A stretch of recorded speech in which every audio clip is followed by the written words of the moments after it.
heavens. Do you know what this is a picture of? I'm hearing moped, scooter. I'm hoping one of you said Vespa.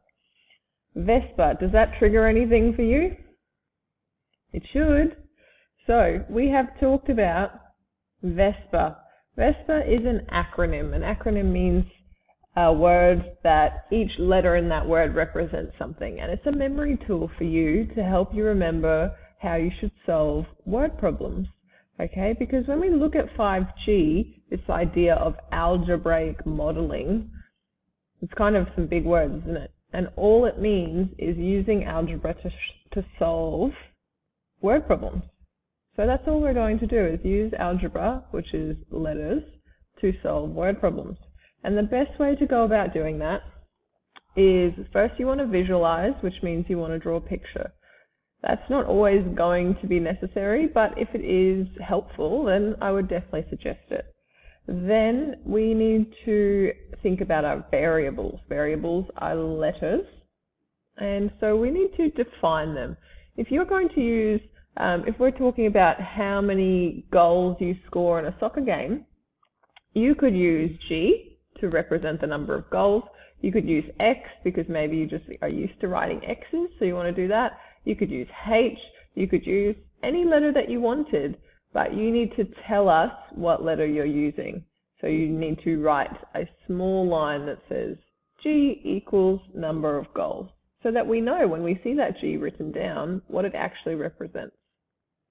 The next thing is E, expression. You have to write an algebraic expression. We've practiced that a little bit. It will be things like double this, or 5 is taken away from triple the number.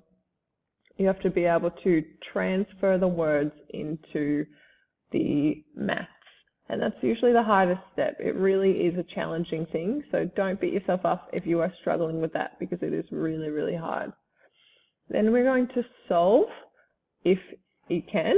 The question might say, let's say you have 5, you replace G with 5 or something like that. So you would do some substitution. And then, this is my favorite, you get to party because you finally solved the question, and I think that's huge, so we should celebrate. And what we want to try to remember to do is also to put in units. Units are increments of measurement, so it might be dollar signs if you're talking about money, it might be centimeters if you're talking about distance, or how long a ruler is, or something like that. Okay, it might be goals, the number of goals you score. Well, the units in that would be goals, or maybe it's points or something like that. So you want to put some units in and then answer the question. Often you guys do the maths, but you don't actually answer the right question, and that's why you don't get full marks. So make sure you're actually answering the question. So I'm just going to run you through 2 examples. To hire a tennis court, you must pay $5 booking fee plus $10 per hour. What is the cost of booking the court for 2 hours? Okay, Vespa, we probably don't need to draw a picture here. I could draw a picture of a tennis court, but it's not going to help me. So that visualize step is not very helpful. So I'm going to write along the side here, VVESPA. Okay, so we'll get rid of that one for now because we don't really need to visualize. All right, $5 booking fee and then $10 per hour. Now, if you see this word per, P-E-R, that one should be a buzzword for you.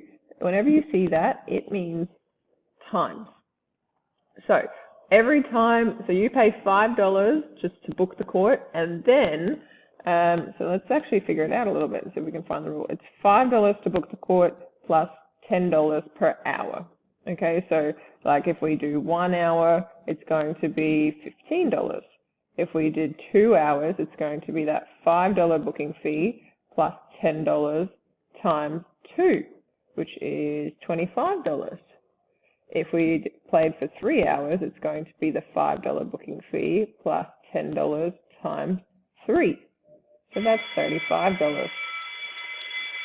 So what we are noticing, and this one up here was $10 times 1 hour, what we are noticing is we are going to have an expression formed, but that expression depends on how many hours we are playing tennis.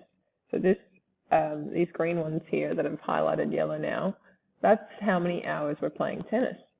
So what's a good letter to represent the number of hours you play tennis for? I think H makes the most sense. So I'm going to say H equals number of hours playing. So H could be, you could play for 10 hours, you could play for 2 hours, could be anything. All right, could it be negative? No, you can't play for a negative amount of time. Okay, now let's write an expression. So now I can just look on the right here and look at my my simple problem solving that I've done, and the expression is going to be $5 plus 10 times the number of hours that I play. And now when I see that H, and when somebody looking at your work sees that H, they can say, oh yeah, they told me that H is the number of hours, so I know that it means $5 plus $10 times however many hours they're playing. And then it's asking what's the cost of booking it for 2 hours.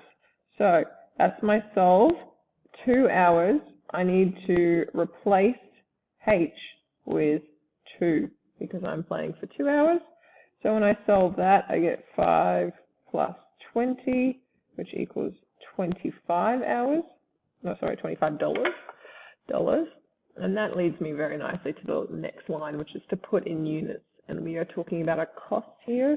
So it is 25 is the cost and answer. Therefore, it costs $25 to play for 2 hours. All right, so you can see there we've done our VESPA. Visualize wasn't really relevant, but I've defined a variable. I've written an expression, solved that expression by substitution. I've put in some units and I've answered the question. I'm just going to do one more. Okay, it is about a square. Whenever there's something to do with shapes, you probably want to draw the shape. So it says, give an expression for the perimeter of a square. Okay, I'm not the best artist. I need Mr. Bowman's skills, but here's my square.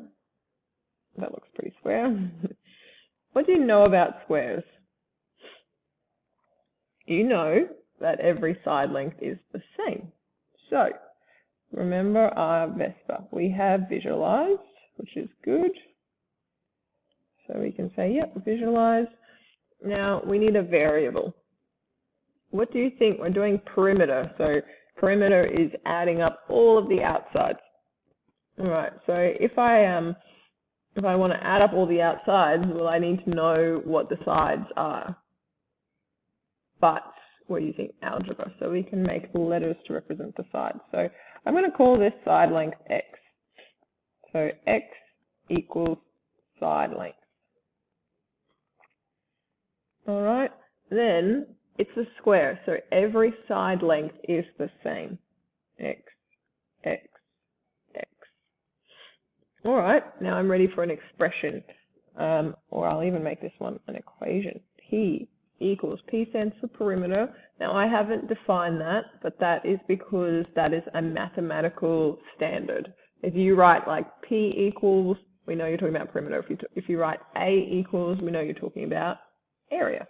Okay, so the perimeter is going to equal all of those sides added up, which is 1x plus another x plus another x plus another x, 4x. Okay, now this one doesn't say anything about substituting. It doesn't say what's the perimeter when the side length is 2. It doesn't, there's nothing more that I actually need to do for this one. So that was part A. Part B says if each side length is doubled, what would the perimeter be? So if it's doubled, I'll write this in a new color. It would be 2x on each side. Okay, I'm like, yep, 2x. And so that means the perimeter is going to be, so this is part B here, 2x plus 2x plus 2x plus 2x, which is 8x. And you notice that that is just 2 times 4x, which makes sense.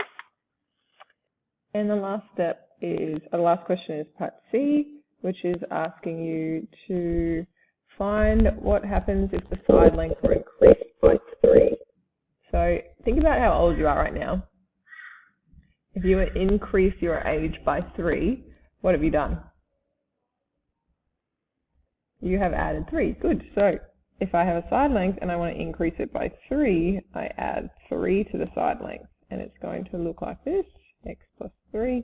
So the perimeter is going to be x plus 3 plus x plus 3 plus x plus 3 plus x plus 3, which is actually the same thing as 4 lots of x plus 3.